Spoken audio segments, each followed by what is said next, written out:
Race चाहे जिंदगी की हो या गाड़ियों की, जीतता वही है जो सही समय पे गियर बदलता है। नमस्कार दोस्तों, प्रणाम, सत श्री अकाल। मैं मुकेश सिन्हा आपके सामने फिर से आरा के एक रोल मॉडल को लेके आ रहा हूँ, जिनसे मैं परिचय कराऊंगा आपकी। उससे पहले put your hands together, I am just inviting none other than the leader of new people, he is Chhotu Singh.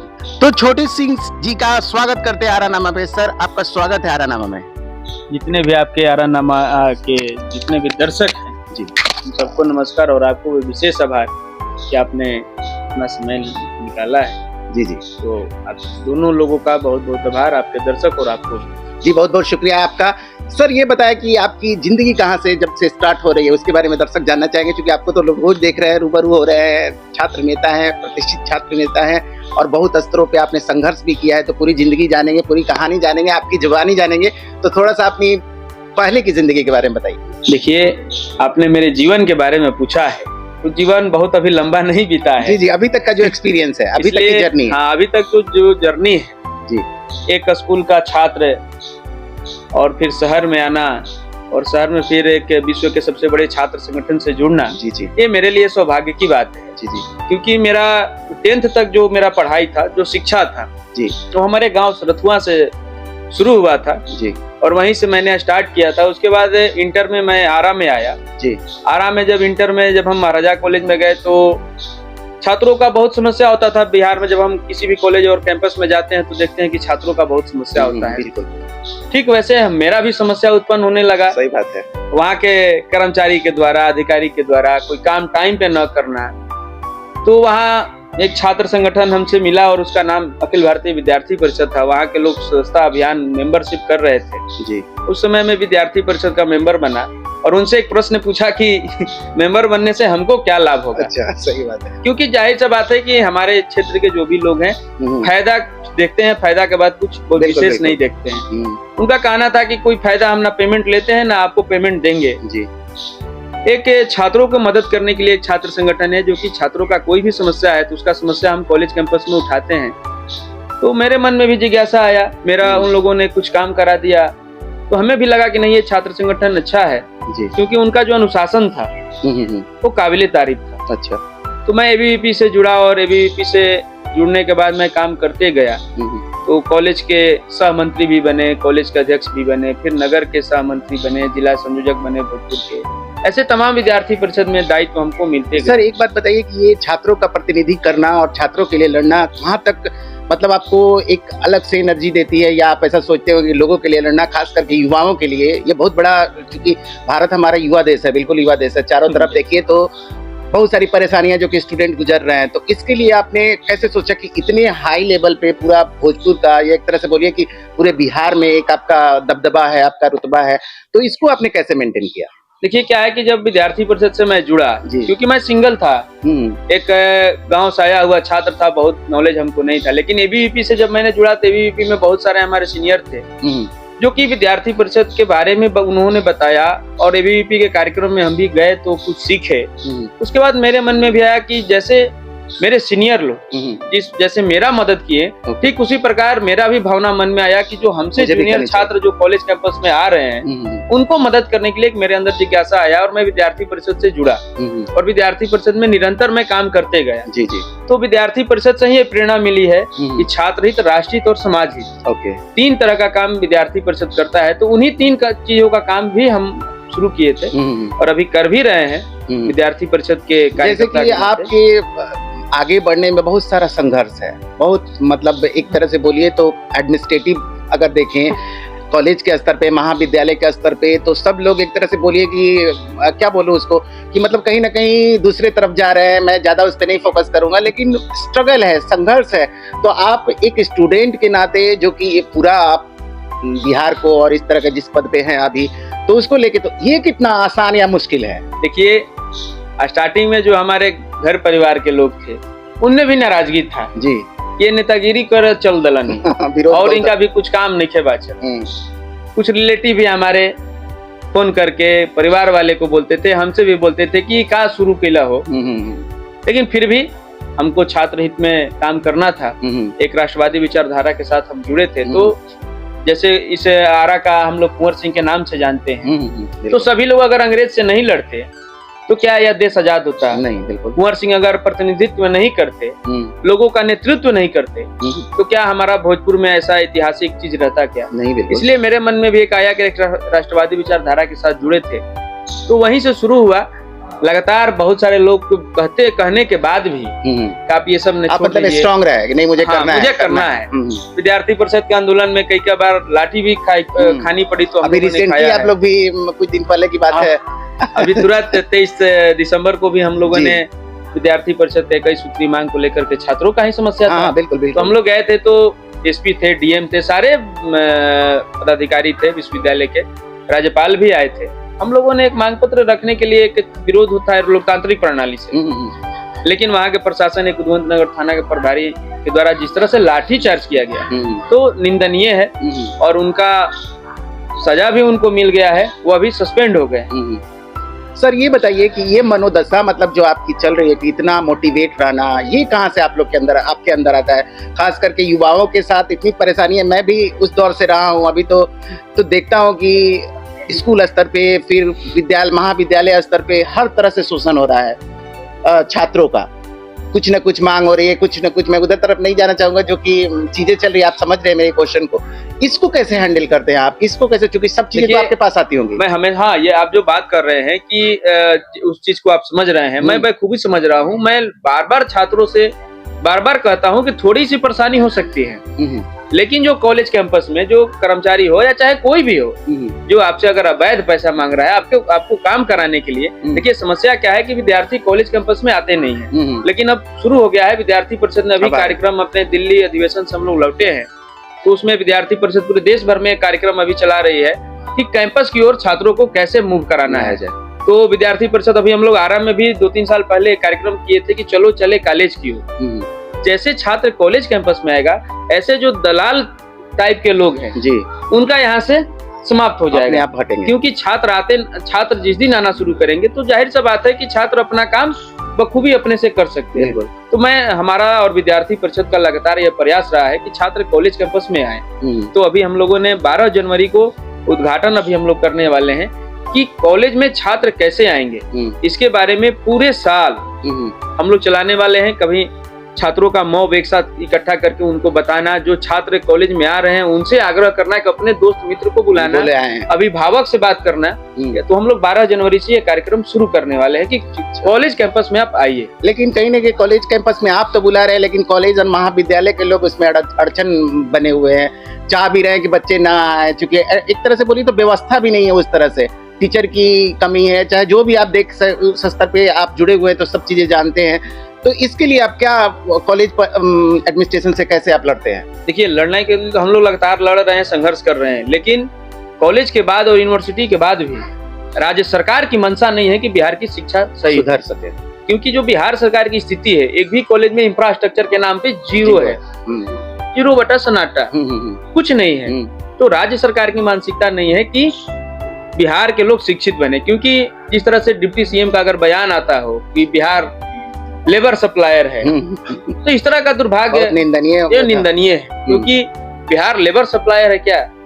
जिस पूरे विश्व में लोकतंत्र के लोग आज पूज रहे हैं, उस बिहार को जननी माना जाता है। बिल्कुल है। और वैसे जगह पे इस तरह का बयान देना, पूरे विश्व में सबसे प्रतिष्ठित विश्वविद्यालय कोई था तो उस बिहार में नालंदा तक्षशिला ऐसे विश्वविद्यालय उस समय यहाँ थे। लेकिन बिहार की जो शिक्षा की स्थिति बिहार सरकार के द्वारा, जो महागठबंधन की सरकार के द्वारा की गई है, ये दुर्भाग्य है।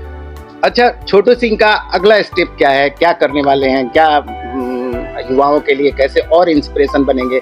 क्या उनके मन में चल रहा है? देखिए, आप पूछ रहे हैं कि आगे मेरा जर्नी क्या होगा। तो अभी तो मैं विद्यार्थी परिषद का कार्यकर्ता हूँ। आगे भविष्य में जो समय की मांग हो, नहीं, कुछ तो सोचा होगा आपने कि क्या मेरा अभी कोई सोच नहीं है, पॉलिटिक्स में जाना है। मेरा अभी कोई सोच नहीं है।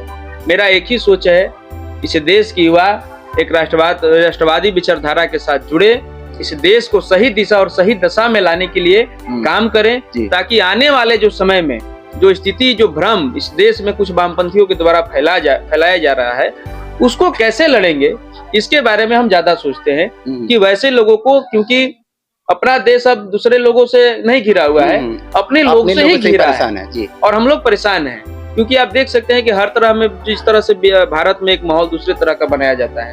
खाते भारत के हैं लेकिन गुणगान लेनिन का गाते हैं और मार्क्स का गाते हैं। तो ऐसे लोगों से कैसे लड़ते हैं आप? ऐसे लोगों से हम लगातार लड़ने का प्रयास करते हैं। जो विचारधारा है हमारा, जो हमारे संगठन का विचारधारा है, एक राष्ट्रवादी विचारधारा है, राष्ट्र का पुनः निर्माण करना हमारा उद्देश्य है। तो मैं सभी छात्रों से और सभी युवाओं से एक ही आग्रह करता हूं कि देश के लिए जरूर लड़ना चाहिए जी, देश के लिए जरूर करना चाहिए। ठीक है, हमको आर्मी में नौकरी नहीं है तो जरूरी नहीं है कि देश में लड़ने के लिए सैनिक ही होना जरूरी है।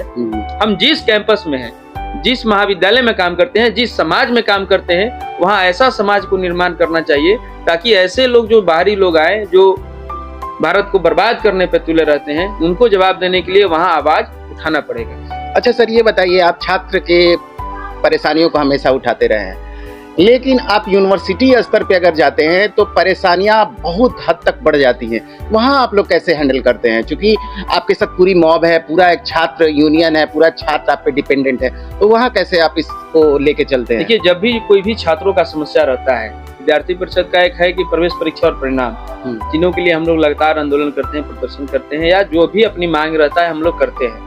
तो छात्रों का जो समस्या है, मूल रूप से जो समस्या है, उस समस्या के लिए लगातार हम संघर्ष करते हैं, चाहे हमारे साथ कुछ भी हो जाए, क्योंकि हमारे साथ छात्र हैं जी। और छात्र हैं तो एक छात्र संगठन होने के नाते छात्रों का कोई भी परेशानी रहता है, तो चाहे वो कॉलेज कैंपस से लड़ाई करना पड़े या विश्वविद्यालय में पदाधिकारियों से लड़ना पड़े, हम अपनी मांग को लेकर, छात्रों की मांग को लेकर हम जरूर लड़ते हैं, चाहे कुछ भी उसका परिणाम हो। और विद्यार्थी परिषद केवल अपनी मांग ही नहीं करता है, समस्या के साथ साथ उसका समाधान का भी तरीका हमको मालूम है और प्रशासन को बताते हैं, ताकि आसानी से छात्रों का समस्या का समाधान हो जाए। अच्छा, आप छात्र नेता भी है, ये बताइए कि बेरोजगारी से कैसे लड़ा जाए?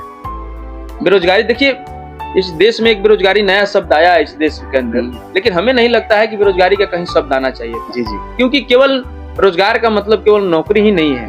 सारे युवाओं से मैं आग्रह करता हूँ, और जितने भी हमारे मित्र दोस्त हैं और जितने भी युवा हैं इस देश के, खास करके अपने भोजपुर और शाहबाद के क्षेत्र में, मैं उनसे एक आग्रह करता हूं कि जो भारत हम लोग का कृषि प्रधान देश था, बिल्कुल, और केवल कृषि ही नहीं, बहुत सारे व्यवसाय के ऊपर लोग निर्भर करता। आप बताइए कि मेरा एग्जांपल आप लीजिए, अगर मैं नौकरी करता तो सिंगल में ही पेमेंट उठाता। बिल्कुल, अगर हम कोई रोजगार करते हैं, अपने से रोजगार को करते हैं, उद्योग के बारे में सोचते हैं, नया नया स्कीम के बारे में सोचते हैं, तो हमारे साथ एक चैनल जुड़ेगा। चैनल धीरे धीरे 10, 20, 50, 100, 200, 500, तो हम एक लौता, एक युवा अगर 100 लोग को जोड़ते हैं तो हमें नहीं लगता है कि बेरोजगार नाम का शब्द इस भारत में फिर रहने वाला है। नहीं, तो ऐसे लोग जो कि सिर्फ डिपेंडेंट है गवर्नमेंट जॉब पे, बेरोजगारी उसी पे थोप देते हैं, इससे ऐसे लोगों को कैसे समझाते हैं? हाँ, एकदम बिल्कुल उनको समझाते हैं, उनको हम मदद करते हैं। आप आर्थिक रूप से कमजोर हैं तो आइए बैंक से मिला जाए, बैंक नहीं दे रहे तो समाज के स्तर से हम लोग मिलजुल करके देंगे। तो जाहिर सा बात है, बहुत सारा चीज है कि हमारे अभी भी कार्यकर्ता कुछ अपना नया व्यवसाय शुरू किए हैं, कोई लाइब्रेरी चला रहा है, कोई दूध का उत्पादन कर रहा है, ठीक आरा में अब साबुन कोई बना रहा है, पेंटिंग के बारे में सोच रहा है। तो देखिए, अब देश का माहौल धीरे धीरे परिवर्तन हो रहा है, स्टार्टअप की तरफ लोग जा रहे हैं। हाँ, अभी आप देख रहे हैं कि जिस मीडिया से आप भी हैं, नहीं तो पहले लोग सोचता था कि जो भी प्रिंट मीडिया है उसी के भरोसे हम हैं, लेकिन जिस तरह से सोशल मीडिया तो बहुत देश में, भले उनको यूट्यूबर कहते हो, लेकिन छोटी छोटी चीजों को जहाँ बड़े कैमरा नहीं पहुँच पाते हैं, वहाँ छोटा कैमरा पहुँच रहा है, ये भी एक तरह का रोजगार है। बिल्कुल। तो हमें लगता है कि इस देश के लोग अब धीरे धीरे देश को पुनः फिर से भारत को सोने का चिड़िया बनाने की ओर अग्रसर है। आपको कितना लगता है इसमें हम, मतलब अभी की युवा सक्षम हो पाएंगे? धीरे धीरे देखिए प्रयास है, बहुत सारे युवा अब सक्षम धीरे धीरे हो भी रहे हैं। नहीं तो कुछ 5 साल 6 साल पहले, 7 साल पहले, 10 साल पहले बहुत स्थिति खराब था। विरोधियों के बारे में कैसे निपटते हैं सर?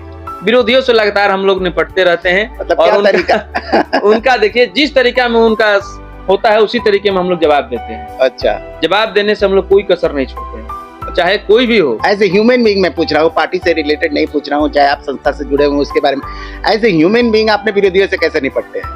देखिए, कभी कभी ऐसा होता है कि कहीं हम लोग विरोधी जरूरी नहीं है आपके, यही विरोधी घर में भी विरोधी होते हैं। मेरे कहने का मतलब है आप जिस रास्ते पे जा रहे हैं, बहुत लोग विरोध करते हैं, शुरू में क्रांति आने से पहले ऐसा होता है। बिल्कुल। तो उस विरोधी और इस विरोधी, जो कि आप अभी एक सिस्टम में हैं और वहां पे एक पद लेके बैठे हुए हैं, अच्छा खासा लीड कर रहे हैं, दोनों में कैसे आप सामंजस्य बैठाते हैं? हर जगह विरोधी नहीं मिलते, कुछ शुभचिंतक भी मिलते हैं जो आपको नेगेटिव चर्चा करते हैं। हाँ। तो उनसे बस उनका अगर कुछ भी नेगेटिव भी चर्चा अगर कर रहे हैं तो उनका लेना है, उसमें से देखना है कि उनका क्या अच्छा था, उसको ग्रहण करिए, बाकी को निकाल के फेंक दीजिए। तो कभी डिमोटिवेट नहीं होते हैं? चाहे बिल्कुल लगता है कि नहीं, कोई डिमोटिवेट भी करता है उसका सारा लीजिए, उसी में से डिमोटिवेट जो करते हैं उसी में से कुछ पॉजिटिव भी देते हैं। तो पॉजिटिव को रखिए और नेगेटिव को अच्छा, आप काफी युवा हैं और इस पद पे हैं, घर के लोगों के साथ सामंजस्य कैसे बैठाते हैं? क्योंकि आज का समाज अगर इस तरह के मतलब विद्यार्थी परिषद और इससे, तो बहुत लोग नैरो माइंडेड है, बहुत छोटी सोच रखते हैं, जहां तक मुझे लगता है। अब आपके परिवार के बारे में आप ही बता सकते हैं, तो ये क्या सोचते हैं? घर के लोग शुरू में तो बहुत ज्यादा समस्या हो रहा था कि ऐसा नहीं करना चाहिए, छोड़ देना चाहिए। 1-2 FIR हम पे हुआ, आंदोलन में लाठीचार्ज हुआ, तो लगा परिवार वाले को कि गलत राह पे चल रहा है। लेकिन धीरे धीरे अब एक्सेप्टेंस है, एक्सेप्ट है, लेकिन फिर भी अभी घर तो घर है, माँ होती है, पिताजी मतलब पहले से थोड़ा कम परिवार होता है। हाँ, पहले की अपेक्षा अब बहुत कम है। धीरे धीरे समय बदल रहा है। सर, कुछ संदेश देना चाहें आरानामा के दर्शकों को या युवाओं को अपने माध्यम से? देखिए, आरानामा का जो भी आपके दर्शक है, उनको भी और आरा के जो भी युवा हैं, उनको साफ संदेश है कि कम से कम अपने घर में जो भी लोग हैं, एक तो उनको नशा से दूर रखिए जी, क्योंकि आज के डेट में हम देख रहे हैं कि युवा ज्यादातर नशाखोरी के चल दिए हैं। उनको ये सब छोड़ना चाहिए, हमको नशा छोड़ना चाहिए, जमीन जायदाद बेचना छोड़ना चाहिए, हमको कलम को उठाना पड़ेगा। जी जी। हम जो बहुत सारे अभी नौजवान को देख रहे हैं कि जो आपराधिक घटनाओं में संलिप्त हो रहे हैं, उन लोगों से विशेष आग्रह है कि आप हथियार छोड़िए, कलम पकड़िए। कलम एक ऐसी हथियार है कि किसी चीज को हम बदल सकते हैं। उनसे विशेष आग्रह है पूरे बिहार के लोगों से और खास करके हमारे शाहाबाद के युवाओं को कि आप लोग कलम पकड़िए और बाकी चीजों को छोड़िए। सर, एक बात और पूछना चाहूंगा कि जो इफ टीजिंग या छेड़खानी जैसे चीजें होती हैं, आप छात्र युवा नेता हैं और ऐसी परिस्थितियां आती होंगी, बहुत बार आती हैं कॉलेज परिसर में, महाविद्यालय परिषद में, यूनिवर्सिटी स्तर पे, तो ऐसी चीजों को कैसे छोटे से जवाब? देखिए, अब क्या है कि अब खुद विद्यार्थी परिषद भी एक कार्यक्रम इसी के तहत किया था कि मिशन साहसी के माध्यम से हम लोगों ने कार्यक्रम के जितने भी छात्राएं बहने थे उनको हम लोग सेल्फ डिफेंस का ट्रेनिंग दिए थे। अच्छा। तो उससे क्या है कि पूरे देश भर में चला और हमारे भोजपुर जिला में भी लगभग हम लोग 2000 से 2500 के करीब में छात्राओं को ट्रेनिंग दिलवाए थे। अच्छा। तो मिशन साहसी हम लोग अभी तक 2 बार कार्यक्रम किए हैं। एक बार 2000-2500 छात्राएं थी, एक बार 1500 थी। तो धीरे धीरे उसका भी लेवल बढ़ रहा है और छात्राएं भी अब उन लोगों का कहना है कि अब कहना भी है छात्राओं को कि हम अबला नहीं तूफान है, हम भारत के शान है। अब सबला हो गया। हाँ। तो ये अपने नेक्स्ट सेगमेंट की तरफ बढ़ते हैं। कुछ तो लोग कहेंगे, लोगों का काम है कहना रैपिड फायर में। सर, तैयार है खेलने के लिए रैपिड फायर? जो आप खिलाइए। तरीका बता दें सर। इसमें जो क्वेश्चन रहेगा, आपको सोचने का समय नहीं है, सिर्फ आपको एक सेंटेंस में या एक वर्ड में आपको जवाब देना है, ठीक है? तो चलिए स्टार्ट करते हैं दर्शकों के लिए खेलना।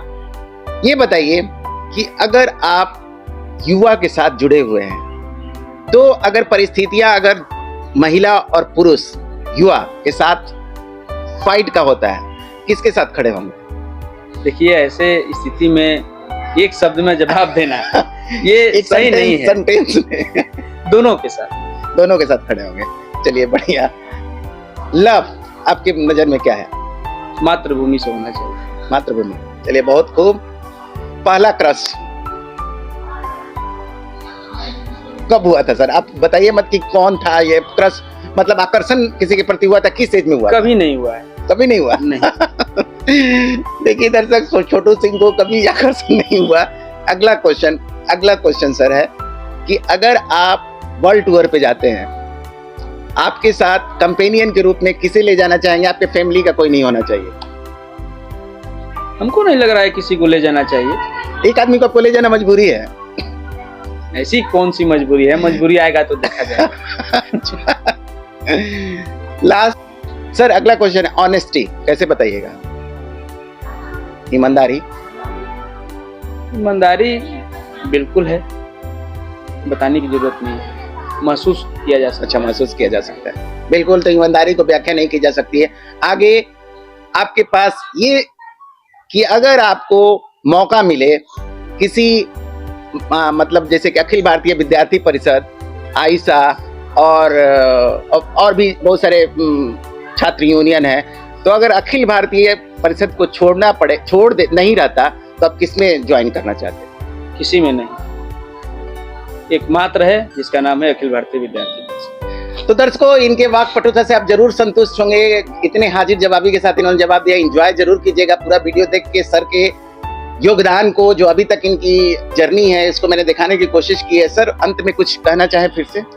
देखिए, अब अंतिम में आपके चैनल के माध्यम से सभी युवाओं से एक आग्रह करना चाहता हूं कि जिस तरह से प्रभु श्री राम का मंदिर 550 वर्षों के बाद 22 जनवरी को उद्घाटन है, उनकी वहां पे विराजमान होंगे, ऐसे समय में पूरे देशवासियों को, जो जैसे 14 वर्ष के बाद जब प्रभु श्री राम अयोध्या लौटे थे, पूरा देश दीपावली के रूप में मनाया, तो ठीक उसी प्रकार 550 वर्षों के बाद प्रभु श्री राम अपने जन्म स्थान पे जा रहे हैं। तो पूरे देशवासियों से और सभी युवाओं से आग्रह है कि अधिक से अधिक अपने घर में दीपोत्सव करिए, कार्यक्रम करिए, अपने अपने गांव में, मोहल्ले में, मंदिर में हर कीर्तन कराइए। प्रभु श्री राम का जो प्राण प्रतिष्ठा है उसको अधिक से अधिक लोगों के बीच में आप लोग चर्चा करिए। मैं सभी देशवासियों से और खास करके अपने सभी क्षेत्र के जितने भी हमारे शाहाबाद के लोग हैं, बिहार के लोग हैं, उनसे एक मेरा प्रबद्ध प्रार्थना है कि प्रभु श्री राम का जो उनका जो इच्छा रहा है, जो उनके विचार रहे हैं, उनके विचारों को हम अपने अंदर समाहित करें और अधिक से अधिक लोग प्रभु श्री राम के बारे में चर्चा करें। नहीं तो इस देश में एक अलग लोग जो जिस तरह से माहौल बनाते हैं, प्रभु श्री राम को भी एक अलग जाति में बांटते हैं, वैसे लोगों को हम सभी को जरूरत है, जगने का जरूरत है कि ऐसे लोगों को हम लोग कैसे उखाड़ के फेंकना है कि ताकि प्रभु श्री राम का जो, ऐसे श्री राम को मर्यादा पुरुषोत्तम श्री राम कहा जाता है, उनके अंदर जो भी मर्यादा था, ठीक हम अपने अंदर उनकी मर्यादा को रखें। मेरा यही कहना है सभी युवाओं से। बहुत बहुत धन्यवाद। जय श्री राम। सो दर्शकों, अंत में यही कहना चाहूंगा, कर गुजरो कुछ ऐसा कि दुनिया करना चाहे बिल्कुल आपके जैसा। आप खुश रहिए, आबाद रहिए, तंदुरुस्त रहिए। धन्यवाद।